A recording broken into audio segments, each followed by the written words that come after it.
Hey guys, how are you all doing? Welcome to my channel. So, today we are gonna see, what if Naruto was nearly killed by Sasuke and got harem with Kaguya, Sakura and Yoruichi, movie. So before we start, go check out the author of this fanfic, BumBums, link is in the description. Also subscribe if you enjoy the video. Let's start the story. Alley of the End. Sasuke, why are you doing this? Said Naruto, as he looked at Sasuke with a look of betrayal and pure anger. Naruto had just been struck with Chidori to his chest, but he still had just about enough energy to speak, as he could feel his life was starting to fade away. Sasuke, still in his stage 2 curse seal, looked down on Naruto with a smirk as he replied. You, all of you, will never know anything about Naruto. Just look at you. From the day you were born, all you ever dreamed about was becoming Hokage. Why? To gain affection and respect you will never be worthy of. You grew up in fear of everybody because they hated you so badly, and you could do anything about it but try to change their minds about you. Your entire existence will amount to nothing because your purpose on this earth is not worthy of any amount of space. You are a waste, Naruto. You have trained and trained, but you still couldn't even hope to match up to my power, even with Kyuubi's vast unlimited power. Naruto eye widened in surprise to what Sasuke said to him, and Sasuke continued. Yes, I know about you being a Jinchuriki. I was told by the civilian council that you possessed the 9 tails, and they didn't want you to have it in the first place. But they, chuckles darkly, they found out the Kyuubi was split into 2 before the Yondaime could seal it into you. He sealed the yang half into himself, then sealed the other half into you. I have Yondaime's body, and I gave it to Orochimaru in exchange for me having that power which will be sealed into me. All I need to do is get rid of the other half inside you, so I don't have annoyances like you in the future. Sasuke's evil grin began to get wider and wider, with his wings started spreading outwards as he held his head in laughter, then looked into the sky as he yelled, nothing will stop me from killing him. And reforming the Uchiha clan to its former glory. This world will be an all Uchiha world. With that, Sasuke flew off to the land of rice paddies and didn't look back, leaving Naruto to die from the Chidori he shoved into his chest. Naruto started to cough up blood as his eyelids started to close up. Saz, I'll get you for this eye. Naruto's mindscape. In the cage that was held by the seal, the cubby roared loudly in fury as its tail whipped violently. Damn that Uchiha. Damn them all, said the Kyuubi as it saw the water on the floor beginning to raise and the small piece of paper holding the seal shut was being burnt away. No, this can't be it. I can't let him die this way. I promised her I would take care of him. Maybe yes, it's possible. It calmed down and relaxed onto its belly and closed its eyes as it said, hear me. Hear my voice, Akatsuki, leader of the greatest clan in the cosmos. Hear my voice as I call upon you for a proposal to be made. Hear me. The Kyuubi waited, and in a flashlight, a white orb with a Tomo symbol appeared before the 9-tailed beast, and everything froze in midair, with only the orb and the 9-tailed fox still being able to move.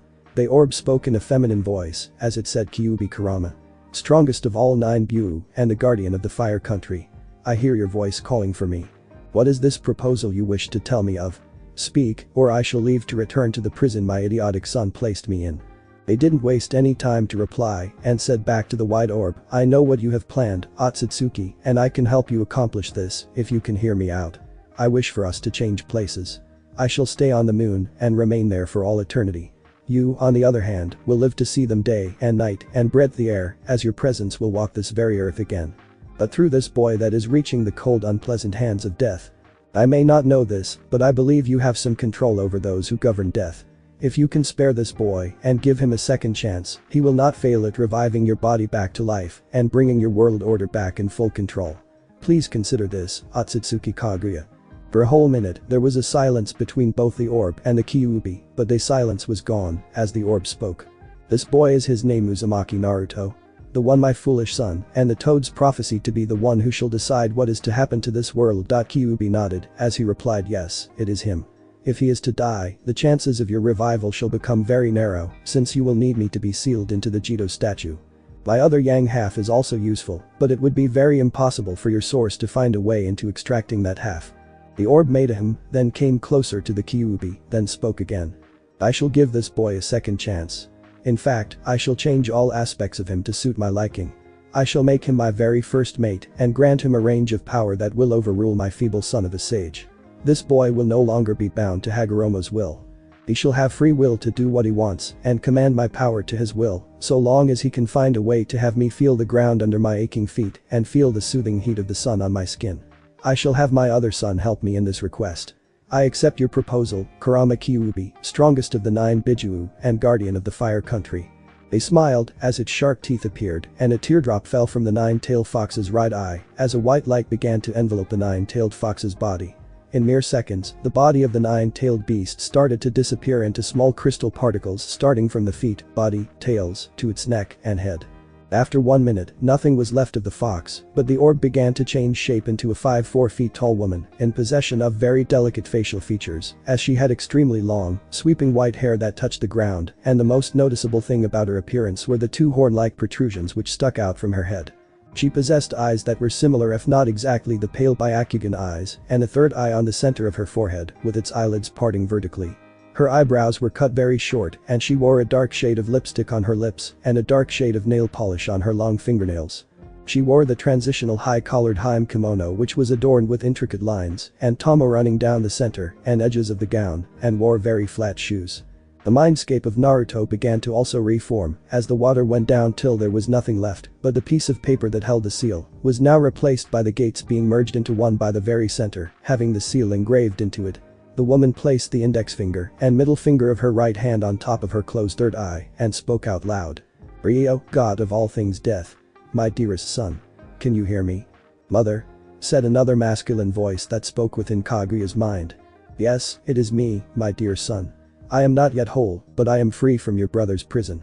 "Mother? It has been so long since I spoke to you. How can I be of service to the woman who gave me all the power I will today?" "Ryo, my dear son, I am sealed inside my chosen mate and husband. I have recently made a deal with one of your brother's creations to be sealed inside his child of prophecy, and now, my mate, he is slowly losing his life and will most likely appear in one of your dimensions. What I need from you is to set this boy free and strip him of his lifespan to give him immortality.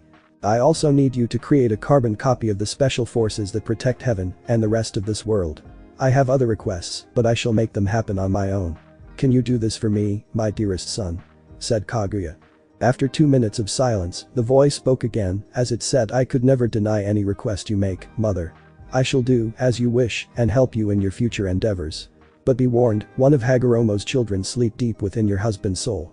If you do not get rid of it soon, the soul will grow strong and try to take your husband's body for himself. You must act fast and protect him from whatever tries to manipulate him." But that said, the voice didn't speak again, confirming it had just left Kaguya's mind.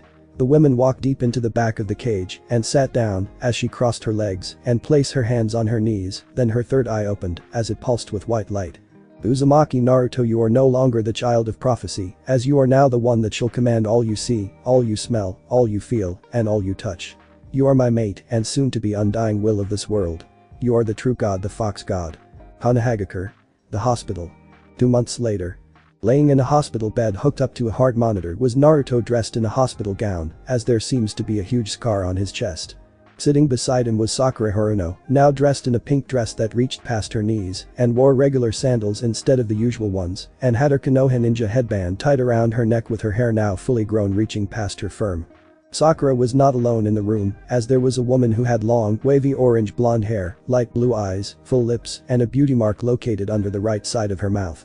She has a very curvaceous figure with the most distinctive feature being her nice round and her very large upois in complete match to those of Tsunade. The woman is dressed in SHIHAKUSHM, but instead of the normal black, the color is red with the sash being black, although she lets her robe hang loose for her ample bosom to be revealed. Around her neck is a thin golden necklace tucked between her cleavage and a long pink scarf over her shoulders. In addition to her garb, there is an armband worn on her sash, as opposed to around the arm. She carries a katana sword that is inside a black scabbard, and the tsuba is in the shape of a cat's head, with 2 triangles on the top half curving into ear points, and the bottom half tapering down into a single point with the sword having a dark red handle. The beautiful woman has the sword behind her clipped onto her waist. Naruto slowly opened his eyes and moaned as he tried to sit up and looked around to see where he is. Where am I?" sighed Naruto. He looked to his right side to see Sakura sitting on the chair beside the hospital bed, and eye widened as the memory of him being stabbed with a chidori by Sasuke and seeing him fly off to Orochimaru. Sakura quickly stood up from her chair and said, Naruto, you're finally awake. Thank Kami." Sakura smiled happily but stopped as she noticed Naruto looking down to his lap. Naruto, what's wrong?" said Sakura. Naruto didn't look back Sakura but replied, "Sakura, I tried to bring him back, but I Naruto felt something touch his whiskered cheek and looked to see it was Sakura's hand that caressed it. Naruto-kun. I asked you to promise me you would bring him back, but I didn't want it at the cost of your life. Sasuke has made his choice very clear and I can accept that completely, as I have never cared about him. I can't accept him trying to kill you. So please don't blame yourself for something you had no fault in. I don't hate you, Naruto-kun. I am more than happy to know you survived. Said Sakura as she graced Naruto with a smile that made Naruto smile himself, then gained a blush from the added suffix to his name. Thanks, Sakura-chan. That means a lot to me. How long have I been out? Said Naruto. Sakura sighed and replied about 2 months. You were on a slow recovery, but a good one at that. Other things were happening to you while you were in a coma and these people came to see you. Well, they were the ones who found you before Kakashi-sensei could. Naruto raised his right eyebrow in confusion, then heard someone clear his or her throat. He looked over Sakura to see the woman that was standing behind Sakura. The women spoke. Good afternoon, Naruto-sama. My name is Ranjiku Matsumoto, lieutenant of the 10th squad of the 13 protection squads under your command, and I am here as your personal guard to ensure no enemies are to enter this very room and commit any crime of trying to harm you. I was assigned this duty by Satacho-sama if you ask me to give it in the first place. Cue cricket in the background. Excuse me? Said Naruto as he looked at the now identified Ranjiku with a question mark over his head. Ranjiku was about to speak but stopped as he bonked herself in the head, then left the room. Naruto looked over to Sakura, who shrugged as she said, these people have been here since you arrived and Tsunade-sama has been trying to figure out where exactly they come from. It's been really crazy around here, Naruto-kun. Especially with what's been happening since you came back from the retrieval mission. Ranjiku came back with Tsunade, who held a clipboard in her right hand and walked over to Naruto's left side of the bed as she said to him, hello Naruto. It's good to see you're finally back on your feet. Listen Naruto, over the duration of your coma, I have been trying to dig up some information about you and your parents since a lot of stuff has been happening around here that basically revolves around you to say the least. Naruto scratched the back of his head and said the third Hokage said that I didn't have any parents and he never knew them. And what do you mean by what's been happening, Tsunade-chan? Your parents did pass on, but the third was sworn by your mother to never tell you who they are until you are. Your parents are Kushina Uzumaki and Minato Namikaze, the Yondaime Hokage of Konohagakure no Sado. Naruto eye widened at that information and further clenched the sheets of his hospital bed as he could see so many memories passing through his very ocean blue eyes at high speeds. Meanwhile that was happening, Tsunade continued to speak. What's been happening to you? Well, Sai, the seal that once held the Kyuubi, reshaped into a high complex seal Jiraiya couldn't even decipher or understand to give a description on what's doing to you and what's inside. The 9-tailed fox that you once had is now gone. I had Yoruichi check what was inside the seal, but he didn't sense any of the 9 tails chakra anymore, but sensed an even greater chakra source more powerful than the Kyuubis. He found a woman inside of you who calls herself Kaguya Otsutsuki and explained everything that was happening to you. According to what she said, he made a deal with her for you to live in exchange for him to be his size and rubs forehead with left hand, sealed into the moon, which is Kaguya's former prison.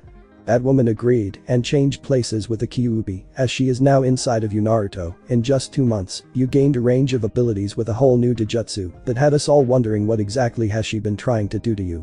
I had everything about you examined and I was able to come to a conclusion that you hold nearly all the known Kekkei Genkai and Toda along with a lot of elemental ninjutsu and jinjutsu and knowledge of a lot of techniques. I can't exactly name them all, but Naruto, for what it's worth, that woman is someone nobody even believed existed. She didn't exactly tell us who or what she is, but Jiraiya has been asking the Toad summons on who she could really be. Jiraiya hasn't returned, but I'm hoping it's something good and not bad. Naruto sat there in silence as he tried to take in all the information that he kept on seeing before his very eyes and didn't mention a word to anyone in the room. Tsunade had expected him to normally get angry, throw things around in emotional frustration, and be very depressed about hearing who his parents were, then happy at knowing the Kyuubi is gone and gaining more abilities, but instead, he just sits there as if he already knew everything she just told him. Yoruichi was right. There seems to be a change in his personality and overall character. He isn't as loud and brash as he was before, but there are still parts of him that still remain. I twitch unfortunately. Tsunade-chan. What about the people that found my body where I fought Sasuke? Said Naruto, still not looking at Tsunade as he was still feeling the flood of memories coming to him. Tsunade snapped out of her stupor and answered, these people are actually created by, well, you apparently. From what Kaguya said, these people are, sighs loudly, Naruto, I wish I could explain, but it would just give me one mean headache like it did when Ranjiku-san over here explained to me, and the council, and elders which I don't want to be repeat of. These people are like your summons. I don't know where they came from, but all I know is that you are well in control of them. Tsunade-sen is right, Naruto-sama said Ranjiku, you created us all to serve and protect you, along with your family and your people.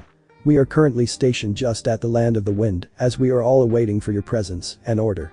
I was sent to rescue you from the battle you had with Uchiha Sasuke and ensure that you survive all injuries you have from the battle.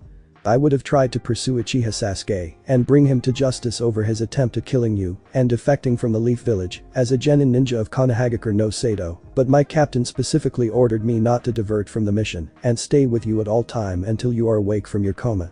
Naruto's expression remained stoic for a whole minute, then back to his goofy smile as he looked over to Tsunade and said, thanks for healing me, Tsunade-bachan. When exactly can I be released from the hospital? I really want to see the pervy sage when he comes back for some more training so I can fight those Akatsuki. Tsunade looked Naruto confused at his sudden change of character, with Tsunade narrowing her eyelids in suspicion as she thought to herself. He knows something and is acting as if nothing didn't happen to him. He doesn't want to tell me what it is. Maybe he'll tell me on his own time.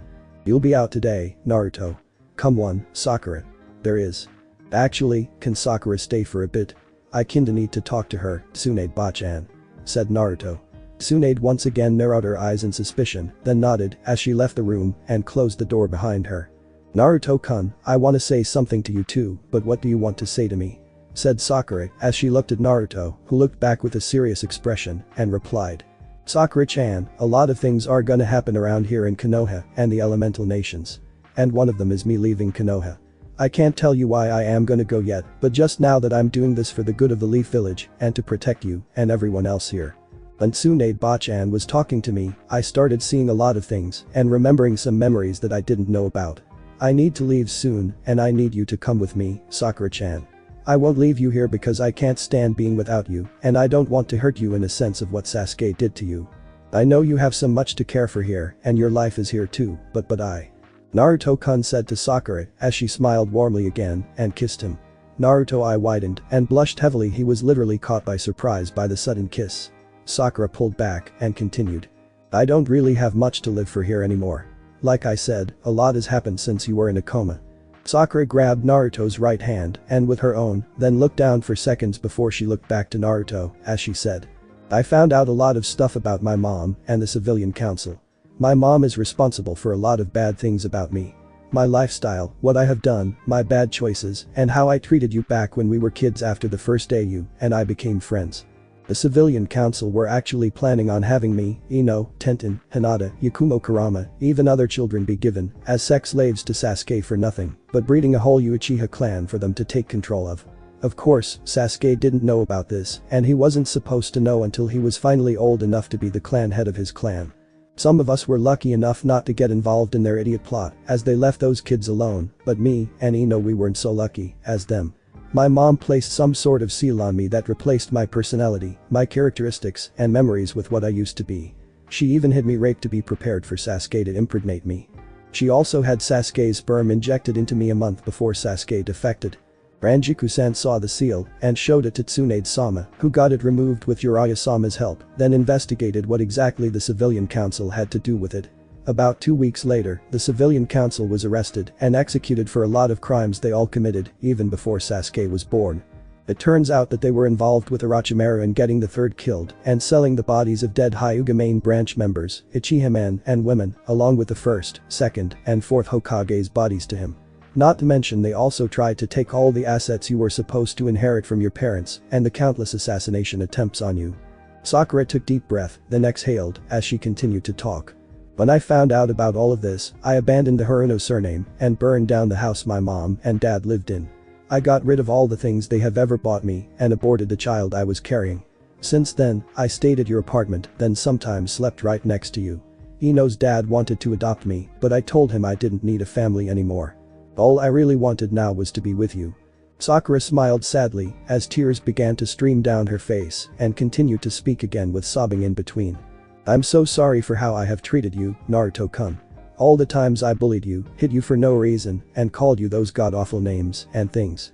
I'm so sorry for constantly rejecting you and making you feel so horrible about yourself when there was absolutely nothing wrong with you at all. I'm sorry for all the pain I have ever brought upon you, and I wish I could take it all back. Naruto-kun, please forgive me. I promise that I will always be by your side and support you in everything you do, even if it's wrong. I'll do anything you want me to do, Naruto-kun. I'll go wherever you go. I don't have anything left to live for, and you're the only thing I really care about now. So, if you want to leave Konoha, then I'll go with you. I'll do anything for you, Naruto-kun. Ranjiku smiled sadly as she looked at Sakura and Naruto, who cupped Sakura's cheeks and wiped her tears away. Naruto kissed Sakura on her gorgeous forehead, then looked into her jade green eyes as he said, "Sakura-chan. You have nothing to apologize for. Everything that happened to you wasn't your fault and you didn't do anything wrong to me. You were forced against your own will to act that way. All the stuff you did back when we were still kids wasn't you at all, and I knew from the very day after we met that something was wrong with you because of how you started talking to me and treating me, but I didn't give up on what we had. I kept on being friends with you until I started liking you more and more to how I feel about you. Know all those times you said you hated me, I blocked all of that out and I kept on thinking of much I love you and how you would return my feelings someday, and now, I couldn't be any more happier that you truly do care about me and only me just as I do for you. Sakura-chan, I love you and I always will love you no matter what happens to you and me." Sakura smiled happily, hugged Naruto, and kissed him. After a few seconds, the both of them parted away from the kiss in need of air, but Sakura smiled as her cheeks began to match the color of her long beautiful hair. Naruto also smiled but got serious as he looked at Ranjiku with a serious expression. Ranjiku saw this and cleared her throat and said, "I await your orders, Naruto-sama." Naruto got off the bed from the left side, then walked up to Ranjiku as he said to her, "I need you to go back to Sirate and tell the Satacho to have Kenpachi Zaraki come here to Konohagakure no Sado and destroy my father's mansion and have all his assets go up in flames. Also, tell the Satacho to stage a massive invasion so that I can make my escape. They can follow through with this 2 days from now and be sure to deliver the message that I will be heading for the Rain Village and have Byakuya assassinate the missing shinobi swordsman of the mist, Kisame Hoshikage. You may leave now, Matsumoto-chan, and be safe, okay? Hi, Naruto-sama. Take care," said Ranjiku as she disappeared without making a noise. Naruto walked up to Sakura and cupped her cheeks as he said, "For now, I need to act naturally, but you can tell Tsunade-ba-chan on the last day of what is going to happen. You can go now, Sakura-chan."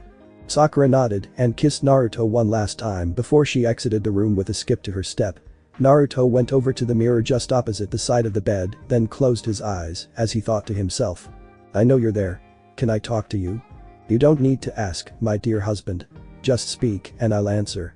Naruto opened his eyes to reveal they have changed from their usual ocean blue to pure crystal white with 3 small black rings with 3 tomatoes in each ring, and in the center of those eyes is a gold visible pupil. Konohagakure no Sado. It was 10:34 a.m. in the morning and Naruto had just been released from the hospital as he was still wearing his normal wide orange and blue jumpsuit with the necklace Tsunade had given him and his leaf headband tied around his forehead. Here we find our blonde hero casually walking by the busy streets of Konoha in search of a weapons shop. Even though he didn't pay too much attention to what people were saying, he could hear the villagers and business owners whispering about him. Hey look. Yeah, that's him. Can you believe he is Yondame's son? I didn't believe it at first, but now that I look at him, he does look like the Yondame in comparison. Oh Kami. We need to make him happy and hopefully forgive us about all those things we did to him. I think the fifth is lying to make us leave him alone for what he did to Sasuke-sama. It's his fault why he left in the first place. Hey, don't say that.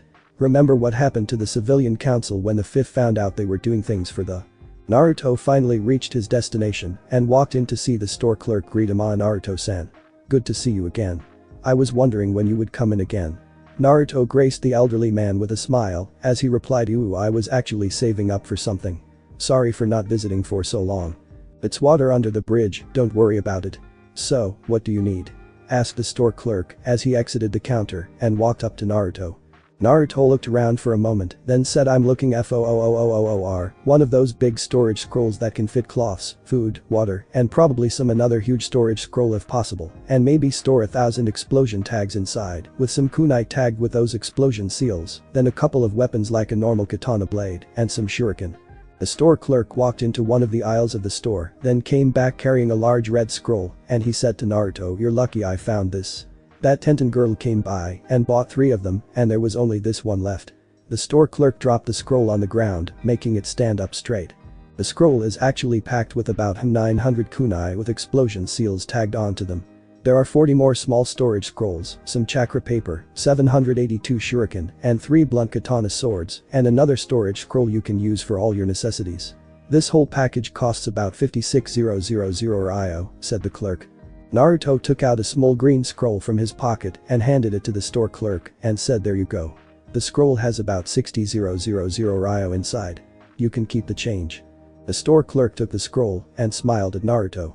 "Well, make sure you use it wisely. Also, Naruto, since you know who your parents are, I have been meaning to tell you that your mother owns about 33% shares in this weapon shop franchise. I don't have the papers with me, but you can get them at the village of Artisansan. Sorry if I misspelled it," said the store clerk. Naruto picked up the scroll and grabbed it by the belt tied from its top and bottom part and placed it over his shoulder, making it hang on his back. "Thank you, sir. I'll make sure I get them, and thanks for everything," said Naruto as he walked out the store. Just as he was about to turn and leave, he bumps into someone and looks to see it was none other than Kiba, who had Akamaru on his shoulder, dressed in his normal attire carrying white supermarket plastic bags. Well, if it isn't the star of the show. "Took you long enough to get out of there," said Kiba with Akamaru barking in agreement. Naruto sheepishly laughed as he said back to Kiba, "Yeah, that mission really did a number on me. Is everybody out from hospital?" Kiba nodded as he replied, "Chaoji is still recovering from those chakra pills he took to fight that fat asshole we left him behind with. Shikamaru wasn't that injured since he only had the fingers of his right hand broken, and me? I was in for about 2 weeks. That proves nothing can take down an alpha like me, Naruto," said Kiba with a smirk with Akamaru barking twice. Naruto eye-rolled as he said, "Whatever, Kiba. I'll see you around. I gotta go somewhere." "Naruto. My mom wants to see you. I don't know what it's about, but it's probably about your parents, since my mom was practically friends with your mom," said Kiba, making Naruto turn back and look at Kiba as he said, "You knew who my mom was?" "Not until now. My mom has a lot of pictures of your mom and herself, but she never told me who she was," said Kiba. Naruto nodded and walked on, once again ignoring the people giving odd stares, with a very small percentage of people who still despised him glaring daggers at him. After 8 minutes of peaceful walking, Naruto reached the hotel he lives in and walked up to his apartment door. He grabbed the doorknob and opened the door to enter, then closed it once he was inside. Naruto walked into the kitchen to see Sakura washing some dishes dressed in nothing but one of Naruto's t-shirts that was just long enough to reach past her, but with no shoes, showing her clean feet with black toenails, and her hair was looking frisky, as if she had just woken up. The shirt was black with white swirl patterns on it, but Naruto could see the pink bra and panties which made him blush, and a small nosebleed from Sakura's nice firm ass. Naruto, wiping the blood off his nose, walked up to Sakura and hugged from behind, which Sakura welcomed as she dropped the pot she was holding into the sink and brushed Naruto's hands warmly. "Morning, Sakura-chan," said Naruto as he kissed Sakura on the cheeks. "Morning to you too, Naruto-kun. I'm still making some pork ramen for you, but you can wait in the bedroom for me. There are some things I want to ask you before we leave tomorrow." Naruto kissed her one last time, then walked into the bedroom as he took off the scroll and placed it on the side of the wall. Not 5 minutes later, Sakura walked into the bedroom with a tray that had a bowl of pork ramen, chopsticks, and a glass of water. She sat beside Naruto and handed him the tray. Naruto smelled the spices of the ramen soup and blissfully sighed at the aroma and shivered at thinking of how good it could taste. He grabbed the chopsticks, then first tasted the noodles. After one slurp, his eyes turned into comical stars as he said, "Oh. So good. What did you do to the noodles, Sakura-chan? They taste so dot." Sakura giggled with eye smiles as she responded, "I released my frustrations on the dough. But I think I can make it better if I could find a way to mix the right spices correctly, then try other cuisines to add on. Maybe I could add some chicken drumsticks. But it's just a thought. If you're asking where I learned to make ramen, I was taking lessons from AM-san during your coma." Hinata wandered in on the lessons but never turned up for them. Naruto didn't waste any time and kept on eating and tried to speak, chewing, "You have to make some chewing and slurping every morning." After 4 minutes, he was finally done with the bowl of ramen and placed it on the tray as he drank up the cup of water, then said to Sakura, "You're lucky, my metabolism is really high. Otherwise, I could end up looking Chaoji's dad in the future." Sakura giggled at Naruto's joke and wiped his mouth clean off the soup on his chin with a napkin and took the tray to the kitchen. Naruto sighed to himself as he took the large scroll and he opened it to unseal a large white storage scroll as he started to store some of the contents in the red storage scroll into the white storage scroll. Sakura walked back into the room and sat beside Naruto and said, "So Naruto, did you talk to the Kaguya women inside you?" Naruto nodded in agreement. "Did you find out who she really is?" "Well, to answer your question, do you remember those stories the Sandaime used to tell us back in the academy when we were still kids?" "Yeah, I do." "You mean the ones about the man who created ninjutsu?" "Yeah. Those ones. Well, history might have been right and wrong at the same time. That man's name is Hagoromo Akatsuki, also known as the Sage of the Six Paths. In any history lesson, the only thing you will hear about him is how he came to defeat a huge gigantic 10-tailed beast on his own and brought peace to the world, but that isn't the whole truth. He did have a family. One being his brother, and the beast he fought was actually his mother. His mother is the very same woman inside me, Sakura-chan," said Naruto as Sakura eye widened slightly but continued to listen to what Naruto had to say. Kaguya isn't human in the slightest, as she comes from a huge clan that doesn't originate from this planet. She was born here, yes, but her parents are from somewhere else. Kaguya lived in a time period where the world was torn between a lot of war and raised up to end it all, as she ate from a tree that bears the fruit that had great power, which is chakra. After she ate the fruit, she ended the wars around the world and brought a new world order that created eternal peace for all humans. Some could say that her ways were cruel, but I actually believe that peace through a system of justice was really a good idea. Moving along, people started respecting her and worshipping her, as they called the rabbit goddess, but, as the years continued, they even started to hate more than they ever did, but they feared her because of her godly power and called the great demon. Kaguya, with the help of the holy tree, bared the seed to carry 2 children and give birth to 2 boys. One was named Homura, and Kaguya dubbed him a god who will rule over life and death itself and take the heavens and the afterlife for himself, while the second boy was named Hagoromo, who was dubbed by Kaguya to be a warrior who will continue to lead this world on the right after her. Kaguya raised and trained the both of them equally to become very strong and gifted the both of them with their own abilities that got the both of those men where they are today. Now, according to what you would hear in history if they had a say in this, it would be stated that Kaguya grew jealous of her sons and tried to take her chakra back from them because she saw they were growing too strong. But the actual truth is that Hagoromo rebelled against Kaguya's way of life and her wishes for him and wanted nothing but to change it into peace for all humanity where no one is ruled over any system or monarchy, and forgiveness would be the answer to all the hatred of the world.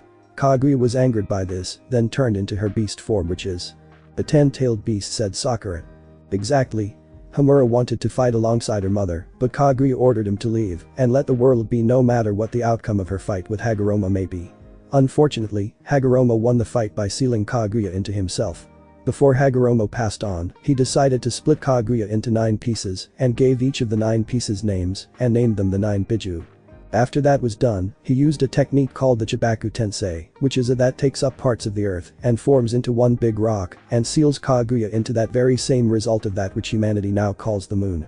Sakura gasped in awe as she said to Naruto, was the Sage of the 6 Paths that powerful, Naruto-kun? That said to Naruto with a shrug, I wouldn't say that. The sage only used the 6 paths of the Senjutsu, 3 or 4 Taijutsu attacks that only stopped Kaguya-chan momentarily, then his best strategy was to seal Kaguya within himself. Sakura sweat dropped as she said, Naruto-kun. You talk as if you could do better than him, when even I know that it would take a while to master all the things he did, even with Kaguya on your side. Naruto chuckled as he looked at Sakura with his eyes flashing to his and said to her, of course I can. People could say the sage started ninjutsu, but the truth is he never even knew about it in the first place. He created ninshu, which is a way for every human being to connect to one another using chakra, and through that load of crap, he gave all humans chakra. Well, not every human being. What do you mean? Asked Sakura as she looked at Naruto in confusion. What Hagoromo doesn't know is that before Homura left, he made a very huge barrier around his continent and separated it from the rest of the world's continents, stopping Hagoromo from actually using his ninshu on everyone. The elemental continent isn't the only continent in the world, as there are many more out there. People like Hagoromo have traveled this continent through surface, sea, and sky to see if there are any other continents out there besides this one, but they all never got past the barrier, believing that Kami does not want them to fall off the EARTH chuckles. For people who can fly, walk on water, make something out of nothing, teleport, and manipulate just about everything, they sure are a bunch of idiots to believe the world is flat and every other planet is flat. Anyways. Does that answer your question, Sakura-chan? Said Naruto. Sakura kept quiet for a moment, then looked back at Naruto as she said, I was actually gonna ask you about Matsumoto's people. Did you really create them? And why do I keep sensing only one half of chakra from them? Naruto was done doing what he was doing with the two scrolls as he placed them on the ground and relaxed onto the bed and placed his hands behind his back as he said. It's a long explanation, but sure. I can answer that, Sakura-chan. You see. A day later. The Megakure no Sado. Akatsuki headquarters. In a very tall skyscraper building, just in one of the offices, was a man sitting behind a desk as he was signing papers in silence.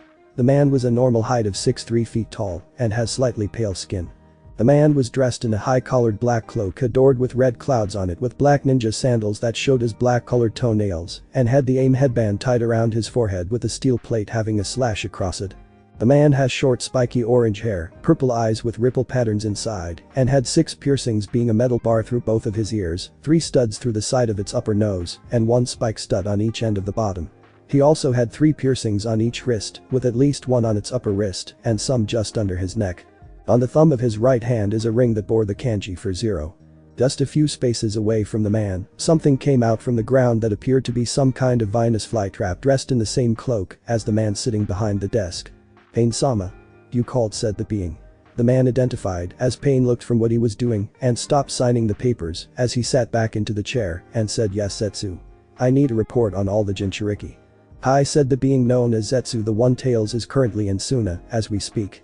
The 2 Tails are currently out on a mission to Kiri, along with the 8 Tails Jinchuriki. Both the 4th and 5 Tails Jinchuriki are in Iowa, but I am still trying to locate the 6 Tails, Pain-sama. The 7 Tails is still in Takigakure, currently imprisoned for severely injuring a civilian. As for the 9 Tails, I reported to you 2 months ago that Naruto Uzumaki was killed, leaving me to believe that the chakra of the Kyuubi has spread out and it will take 4 or more years to reform. I later on found out that the Yondaime Hokage didn't exactly seal the Kyuubi as whole into Uzumaki Naruto, but split the 9-tailed fox into 2, with the yang half being sealed into himself, then the other half into Uzumaki Naruto. Uchiha Sasuke has stolen the body of the Yondaime Hokage and gave it to Orochimaru in exchange for having the Kyuubi's yang half sealed into him. I'm still trying to find all of Orochimaru's hidden bases so that I could locate where Sasuke is, but it has become rather difficult. Itachi has betrayed us all and left to go back and find his brother in the hopes that we won't get to him first. Pain kept quiet for a while before we said to Zetsu, very well. Itachi is nothing but a mere pebble under my feet. He is no match for a god such as myself. Is everyone else in the organization well and alive? Not so, Pain-sama said to Zetsu. I found Kisame Hoshikage's dead body just north of Kurigakure's gates, and from the looks of it, he was killed through a barrage of whoever the killer is, left a trail of grey tree leaves. I took the ring before Kisame's body was collected by Kirin. As for Itachi, he hasn't made it to Konohagakure no Sado yet, but he is sure to arrive soon. Very well, said Pain as he stood from his chair and walked over to his cabinet and took out a box full of rings. I shall put all our plans on hold until I can find 2 missing ninjas who can replace Kisame and Itachi. For now, you can continue to search for the 6 Tails and make sure you locate Uchiha Sasuke. If you are to find Orochimaru, do not engage. I shall be the one to make him feel the wrath of a real god. Southern parts of AIM. Deep within the forests just near AIM, a certain blue-haired woman was sitting on a rock talking to a bright light that was in a humanoid shape. No wait. Yahiko. I have said all that I could say to you, Konan-chan. I cannot tell you what path to take now, but I can only hope that you choose the correct one this time. Goodbye, Konan-chan. The humanoid light vanished from Konan's sight, leaving her alone in the woods as she looked down and to her knees and covered her face with both hands as she wept silently. From behind her, a humanoid figure hidden in the shadows spoke to her in a dark masculine voice. You asked me to show the soul of your dead friend and you wanted to hear the truth from him. Now you shall decide what is to happen, Konan of AIM. Will you continue to follow your fallen comrade in his insane dream of the world's destruction and be betrayed as you will be discarded and sidelined? Or will you pledge your allegiance to the one true God and work to revive the greatest world order that ever existed since the beginning of time? The decision is entirely up to you, Konan of AIM. All you have to do is submit to him and sign that contract. As I have told you, you shall not be mistreated, nor shall you feel the pain of being left out, alone, and pushed aside like you have been all along since the passing of both your comrades. He will change your life, along with the lives of those who live here in the Rain Village. He can take away the dark cloud that hangs over this village and bring pure sunshine over it all. It is your choice, Konan of Amekagure no Sado. For 3 minutes. Konan remained silent as she looked down to her knees and removed her hands from her face.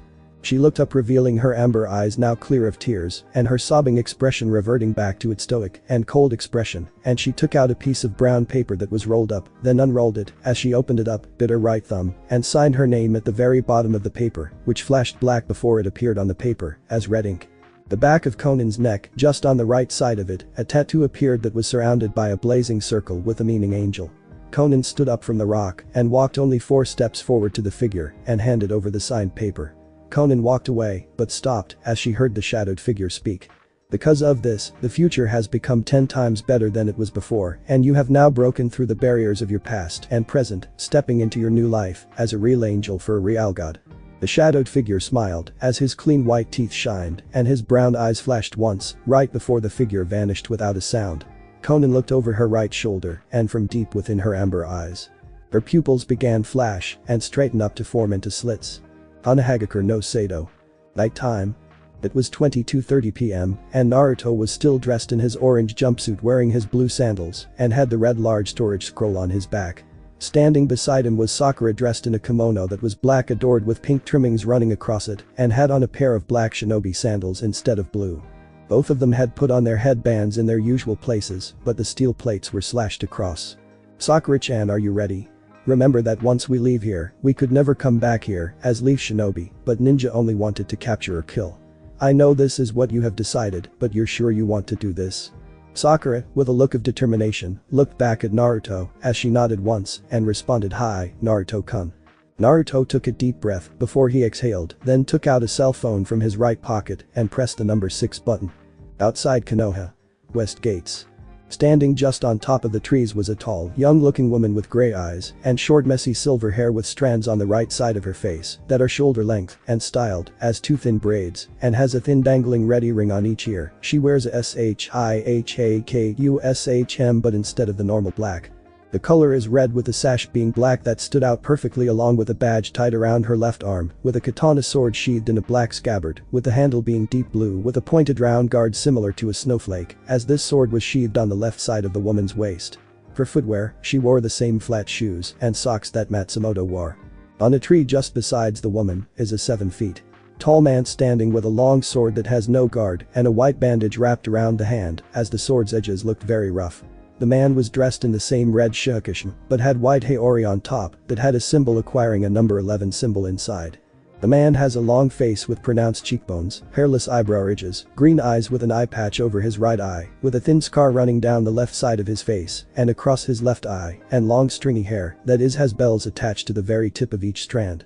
The woman took out a CELLPHON Motorola flip phone and flipped it open to answer the call. Isane-chan. Is Kenpachi with you? Hi, Naruto-sama. We're just outside the village awaiting for your call to proceed, said the woman, now identified as Isane. The voice in the phone that belonged to Naruto spoke again. You can now proceed. Make sure that no civilian is killed, and the same goes to Kenpachi. As you get a message, you both have to stop and leave immediately. Make sure that the damage you create is at a minimum level and no lives are lost. Hi, Naruto-sama, said Isane. The tall man identified as Kenpachi chuckled and grinned as he said to himself, my first time out and I'm already having fun, even if I don't get to kill anybody. Then vanished without a sound. Isane slowly levitated off the ground and stood in midair. She took a deep breath as blue energy began to envelop her body and took out her sword from its sheath with her right hand and stretched her arm out in front of her with her sword pointing west.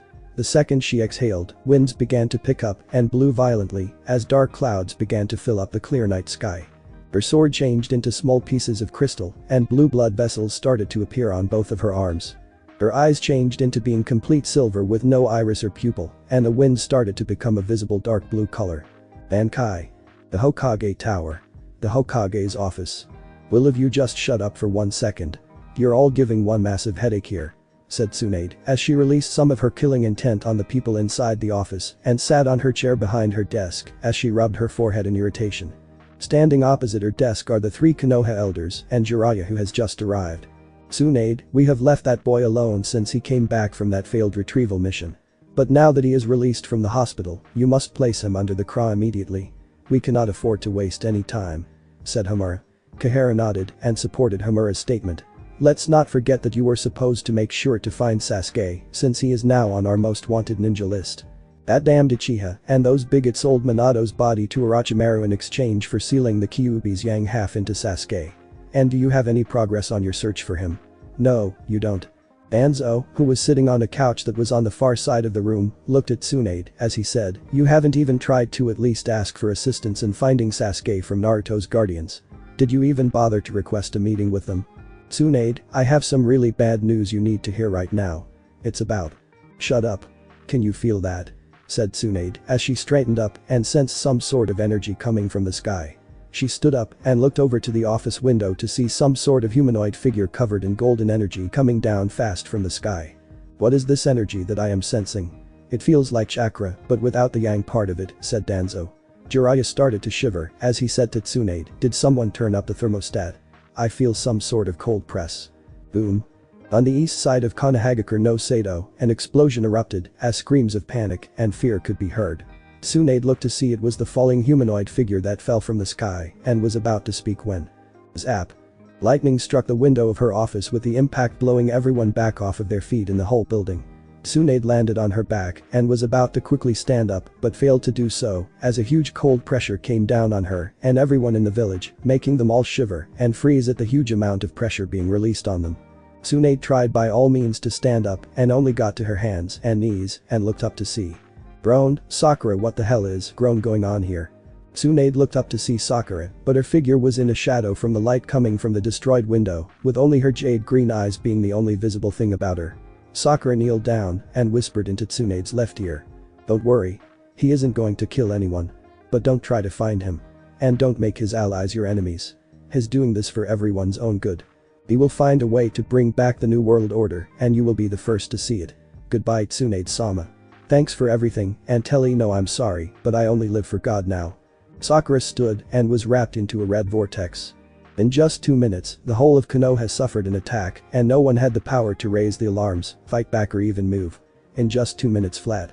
Minato Namikaze's mansion turned into nothing but a gigantic crater and some of the tall buildings were turned into tall towers of pure silver crystal and small pieces of crystal came down from the sky in the form of rain, littering the streets with light blue small crystals. In just 2 whole minutes. The Leaf Village was under attack and it failed to retaliate for the very first time. Time skip. 3 years later. Konohagakure no Sado. It's been 3 years since that night. 3 years since Konoha was faced with the impossible and 3 years since Naruto Uzumaki and Sakura had defected from Konohagakure no Sado. It took the Great Leaf Village 1 year to rebuild itself from the crystal destruction it faced and it actually benefited from it. Once the crystal was removed, along with the building that turned crystal, Konoha was able to make a good profit from selling the crystals to help find a means to reconstruct the place and build even more buildings. The agriculture of the village increased, more jobs were created for unemployed civilians, the Shinobi Academy was finally given its own library, and of course, debt was now a thing of the past. But what did Konohagakure no Sado come to face as disadvantages? One being Sasuke Uchiha, who is now the official Kyuubi Jinchuriki. Jiraiya the Toad Sage was given the task to spread his spy network further into the land of rice paddies to get information of what was happening with Orochimaru's base of operations. From there, the Konoha elders were told that Orochimaru has succeeded in having to use dead Uchiha clansmen bodies and those of the Hyuga as a way to extract their unused Sharingan and Byakugan and insert them into some of his patients in order for them to gain the 2 clans. But Sasuke, the snake, found one of Mito Uzumaki's Jinchuriki Fuinjutsu scrolls and utilized the sealing techniques to seal the yang half of the Kyuubi and Sasuke. Tsunade had no choice but to report this to the Fire Daimyo, who immediately had to find a way for Konoha to gain a Jinchuriki or else its reputation as one of the great villages would perish. Tsunade left the Leaf Village to travel all the way to Takigakure in the hopes of buying the 7 Tails Jinchuriki from Takigakures village leader with 2 pots full of small blue crystals and the deal was officially made. The 7 Tails Jinchuriki was treated fairly and offered training by Jiraiya, who at the time was preparing to leave in search of information he could gather on the organization known as the Akatsuki. The girl accepted, seeing as there wasn't any other choice she could take in the matter and left with Jiraiya for a 2-year training trip. The second disadvantage was none other than Itachi Uchiha's return. When he came back to Konoha, the truth behind the Uchiha clan massacre was told to the village, which made a number of clans begin to lose trust in the elders of the village, believing that if a clan does not stay in line with the given Rules, or either try to have the clan head go for the Hokage seat, that clan would be removed from the radar in just one failed swoop. It was then that the Kurama clan decided to leave Konoha with the daimyo's permission and live in one of the towns of the Fire Country. Lastly was Naruto. Amongst the populace of Konoha, rumors began to spread such as Naruto being kidnapped by a Wagakure, since it was made known that Minato Namikaze made an enemy out of them since the Third Shinobi War, or that Naruto died during the mysterious attack of crystal lightning and falling asteroid. But the truth was made a month after the attack that the overwhelming pressure, the destruction of the Yondaime Hokage's mansion, and the crystal storm was the making of Naruto's secret army force, the Gatei 13, which was renamed to the Gatei Kami 13, the 13 Godly Protection Squads.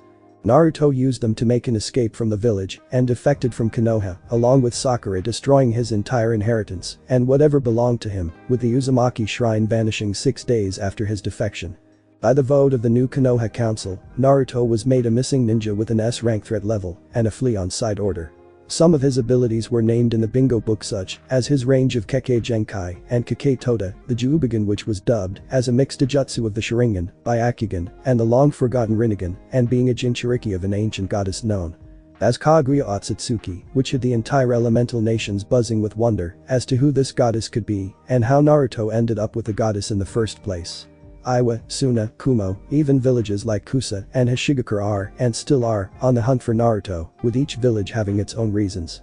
Konoha, by Tsunade's and the elders' decision, was to stay away from the boy and Sakura since his secret army made it perfectly clear that they will destroy the entire village if they try to go looking for him. Currently, it was 11:45 am in the morning and Tsunade was seated at her desk doing paperwork, as usual. I did not sign up for this bullshit was what Tsunade thought to herself as she stopped signing the papers and relaxed onto her chair as she took a deep breath, then exhaled tiredly. Shizune, who was standing beside Tsunade with tauntaun in her hands, looked on in pity at her teacher and mentor as she said to Tsunade-sama, maybe you should rest a bit. You can take the day off if you need to. Today's workload isn't that high and it's only approving rental increases, genin certificates, and outstanding bills from some of the local shops in the 7th district. I'm sure you. No, Shizune said to Tsunade, I have to do this right now. Besides, it's been 3 years and 4 months since I became one. I'm getting used to this boring job that I'm stuck with until now. Tsunade stopped midway of what she was going to say and looked down, with Shizune frowning in sympathy of Tsunade. You still think of him, don't you, Tsunade-sama? Tsunade, without looking at Shizune, nodded and said since that day I just can't figure out why he left and why he did that. I was angry at him for half the year, but I started missing him. His high spirit, pranks, and upbeat attitude kept a lot of people going around here. Not to mention his dreams, ambitions, and ninja way made other people see the world differently. Like the Kazuki-age? Said Shizune. Tsunade stood up from the chair and walked over to a picture of the 4th as she continued. Naruto changed after that retrieval mission, and I knew that things wouldn't be the same for him when he somehow stopped smiling less and less every time I saw him. In S way, he was like his father. The key point of everyone's hope for happiness and prosperity. But now, from what Master Jiraiya has gathered, Naruto is now the 10th member of the Akatsuki, said Shizune with Tsunade clenching her hands into fists. Sometimes I tell myself it's that guy woman influencing him into doing all these things that aren't him in any way. I personally know him, but since he left, his ninja record has started to make me think that he was gonna end up this way somehow from all the things he experienced as a child. Tsunade-sama. Are you saying Naruto has gone insane? Yes, no, I don't know, Shizune. I wish I knew what's going through his mind right now, and I wish I knew before he left, said Tsunade as she went back to her chair and sat down. Before she could say anything, a knock was heard from the door and Tsunade mentioned the person to enter. The door opened to reveal Itachi Uchiha, the current clan head of the Uchiha clan and the reinstated elite jounin of Konoha. Itachi is dressed in the standard black pants with a black Uchiha t-shirt and a blue vest on top with blue shinobi sandals, as he now wears a new blue headband replacing his old one. Good morning, Itachi. Are you here to beg me again to have another retrieval mission for that idiot brother of yours? Or are you here for a mission instead? Said Tsunade as she looked at Itachi with a tired expression on her face. Itachi sat down on the chair in front of Tsunade's desk and gave Tsunade a stoic expression as he said. Good morning, Hokage-sama. Shizune-san. I'm actually here to give you some information on the Akatsuki's next move. Tsunade straightened up immediately from what Itachi said and got into cage mode as she crossed her fingers together and said, go on. When I joined the Akatsuki, I was told that the organization would be doing mercenary missions for a while to raise funds in order to get the organization up and running. I was then told of the plan of capturing the Jinchuriki and how it was going to be done. Everyone will be paired into 2 groups and will be given the choice of choosing which Jinchuriki to capture. I don't know everyone's choices, but I do know that the one Tails was chosen by Tadara of Iwa and Sarori of the Red Sand. Me and Akiri Newtonin named Kisum took up the choice of capturing Naruto, and Kisum made Fuusan the second choice since nobody else wanted her. Last time I spoke to the leader of the organization. The plan of capturing them would start this year, but I don't know on which day and month. Tsunade, as she sat back in the chair, then said thanks for telling me, Itachi. That will actually help Gaara prepare for those when they show up. But Itachi, you do know what your brother did to Naruto before he ran off to Orochimaru, right? If you do, then you should know by now that Naruto will do everything in his power to find Sasuke, and he won't stop at nothing to get to him, and God knows what to your brother once he gets his hands on him. Because of the threat that this village faced from his powerful army, we swore to never get in his way, so trying to help you is actually suicidal in this case. As for Fu, I believe Naruto won't come after her, since Danzo expects that Naruto won't bother making a return here ever again. Look, Itachi. I sort of understand where you come from with Sasuke, and you will do everything in your power to make sure that he stays alive and is safe, even if he still hates you for what you did. But, I have ordered you to not leave the village, since you are still under probation from the crime you committed. Itachi didn't flinch from Tsunade's gaze, as he responded, I understand, Hokage-sama. My little brother has always been my only concern, and I promised our parents that I will take care of him, regardless of whatever happens to him. I will find a way to protect him, but, as I asked you before, once his location is discovered, I will be the one leading that retrieval mission, probation or not. There was a moment of silence in the room as Tsunade sighed and relaxed back into the chair as she drank her green tea. His silence was gone when she said to Itachi. Fine. Jiraiya is here to drop off you from the training trip, he'll probably go back to his spy network to find out anything on Sasuke's last or current whereabouts. Is that all you have for me, Itachi? Hi, Hokage-sama. That is all. I'll take my leave and return back to the compound, said Itachi as he stood from his seat and walked to the door. Before he could leave, Tsunade spoke to Itachi, do me a favor and don't try to go looking for Naruto. I know about the relationship you had with his mother, but Naruto is now out of our hands and is completely untouchable. I wish I could get out of here and look for him to get answers as to why he left in the first place and why is his doing all of this, but his army made it clear that Naruto wants nothing to do with Konoha, and if any ninja from this village tries to find him or pick a fight with him, this village will suffer worse than it did before. For a minute, Itachi said nothing, then said to Tsunade. Hi Hokage-sama. I am Ninja of the Leaf, and it is my sole duty, as a ninja of Konoha, to protect the people of this village and put my personal priorities second. But let me ask you this. What would you do if Naruto killed one of Konoha's ninjas like Kurenai, Inoichi, Asuma, or perhaps your apprentice Ino Yamanaka and Shizune-san? Will you still continue to obey the oath you put this village under? Seeing as he didn't get an answer, Itachi left the office and closed the doors behind him. Somewhere else. In a place that looked like a desert with rocks, mountains, and desolate trees, here finds Sakura, who is now 5'2" inches tall, dressed in a black cloak with red clouds on it, with pink tight pants being visible from her ankles, along with a pair of pink shinobi sandals with white socks on her feet. Her scratched leaf headband was tied around her forehead and wore a small gold necklace with a gold swirl hanging from it. On the index finger of her right hand is a black ring that has the kanji for 8 on it, and on the pinky finger of her left hand was a platinum ring with a diamond-encrusted Uzumaki swirl in it. Her facial features haven't changed save for the studs on both of her ears and a tattoo that is a circle surrounding that means queen. All in all, Sakura looked much older and beautiful, as she is now older than she was before. Standing in front of Sakura stood a tall, slender, and dark-skinned woman who is dressed in a black backless sleeveless undershirt, a white overshirt with 2 purple straps on each shoulder, a large beige sash around her waist, and white stretch pants with a pair of lightweight black shoes. The woman's right hand has a scorpion tattoo with red lightning running across it, and on the back of her neck is a that means Shunshin with a strange gate symbol on it. For her figure, the woman is completely fit with her bubble, but standing out very well, and her DD cup upai being noticeable from her overshirt. The woman has a heart-shaped face with lips adored with brown lip gloss, golden eyes, and long purple hair kept in a ponytail. This woman is none other than Yoruichi Shihoin, member of the Onmitsukido Forces, Kido Corporation, and lieutenant of the Gatei Kami 13 2nd Squad. Yoruichi smiled to Sakura as she spoke. Alright, Sakura-chan. Me and the girls have been training you for the past 2 years in Hakuda, Taijutsu, sensory techniques, Bakuda, Jinjutsu, and using the advanced version of Tsunade's chakra fists into your own chakra armor. Now it is time to see if all the training has paid off. We're gonna be doing a range of tests, starting from Hakuta mixed with speed. For this test, you will have to block all my attacks and continue to catch up to my speed. This test will go on for about 20 seconds. Are you ready for Sakura-chan? Sakura took a deep breath then exhaled as she answered Yoruichi. Hi. Yoruichi-sensei. Yoruichi's smile turned into a smirk and vanished from sight.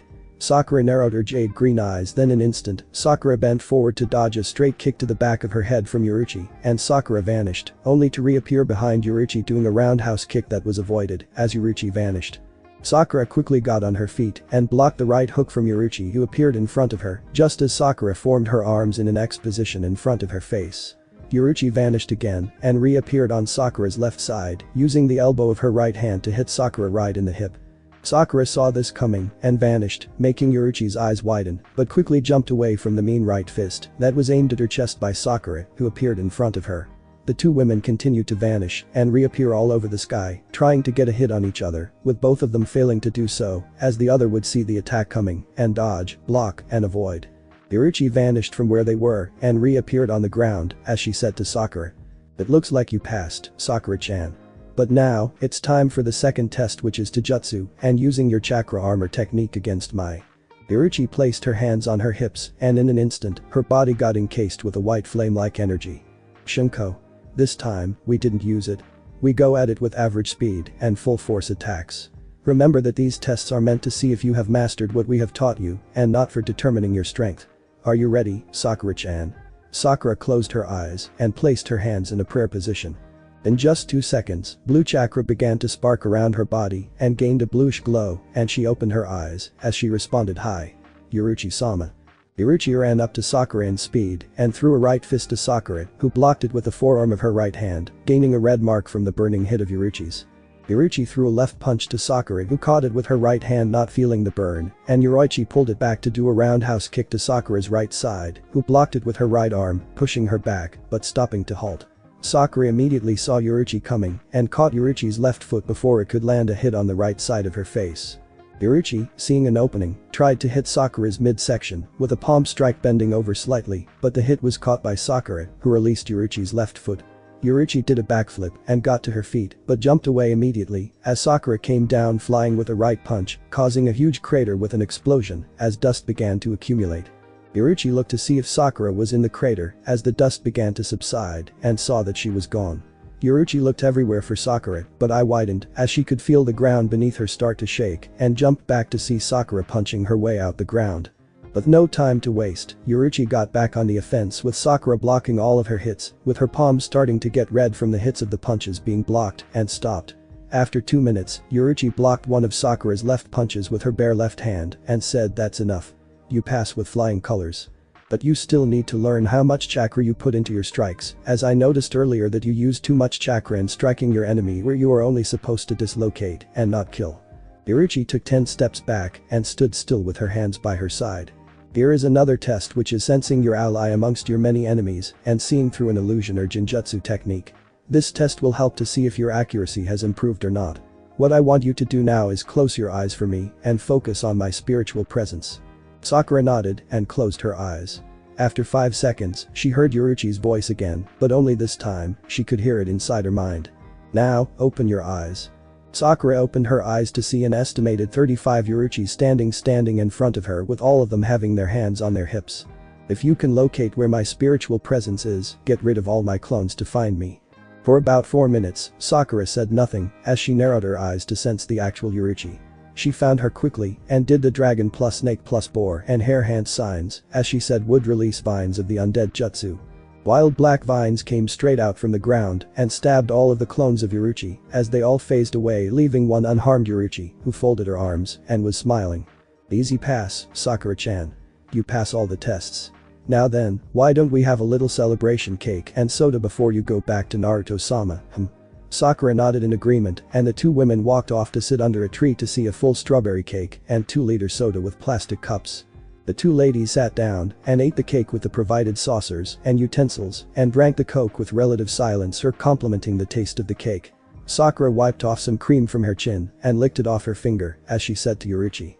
Since I've been here in Sirte, I haven't gotten to see just what exactly happens around here and how everyone is doing. How are you guys, by the way? What do you normally do around here when Naruto doesn't send in a mission for guys? Well, said Yoruichi, Sarate is actually peaceful and quiet. Some people, like Byakuya and Rukia-chan, are used to it as they prefer a peaceful environment with peace and quiet, but some of us don't. A lot of us do spares, target practice, and nuke non-poaching, which is a pastime for everyone besides the Satacho and Kamamura Taichu. To be honest, we don't really do much around here. Booch. I'm sorry, you guys really don't have anything to do. Boredom can really be a mood killer. You all need something to do to escape this boredom. I really wish I could help. Actually, Sakura-chan, said Yoruichi, has begun to smirk. You can help us get rid of the boredom. Sakura gave Yoruichi a confused expression as she said back to Yoruichi, me? Oh, how can I help? Even if I could, I won't be able to stay around as Naruto-kun wants me always by his side starting today. I'm just waiting for the call so I can go to him. It's really simple, Sakura-chan. All you have to do is convince Naruto-sama to remove the barrier the Soul King created around the elemental nations. That's how you can help. The barrier? I don't think that's a good idea, Yoruichi-sensei. Removing the barrier could start up a lot of commotion, not to mention that Hallows will be flooding over here because of chakra, and the Soul King is the only person who knows what will happen if a person with chakra either gets eaten by a hollow or turns into a hollow. Besides, the people of the elemental nations aren't like regular people from around the world. They can see you guys. Imagine a class Hello dropped in Kumo, that would bring up a wide spread of panic that Naruto-kun or anyone won't be able to calm down. Relax, Sakura-chan. We have been planning for this since last year, so we aren't that stupid. Akatsuki and Aizen have been working on a device that will close all 5 spiritual senses, making us once again undetectable, invisible, and unrecognizable to chakra users and people who use chakra. The device will be given to everyone to use when they are given missions that aren't really that related to Element Nation affairs, plus, it's already been tested out when Soi-chan was on a stealth mission to retrieve documents regarding the whereabouts of the, and it works well. Besides Sakura-chan, we are faster in travel than Soul Society's Gate 13, as they use the old to get from one place to the other. We, on the other hand, have now created higher standards of Shunpo and Sanito where, as I can lock onto a person's spiritual presence or signature, and over there.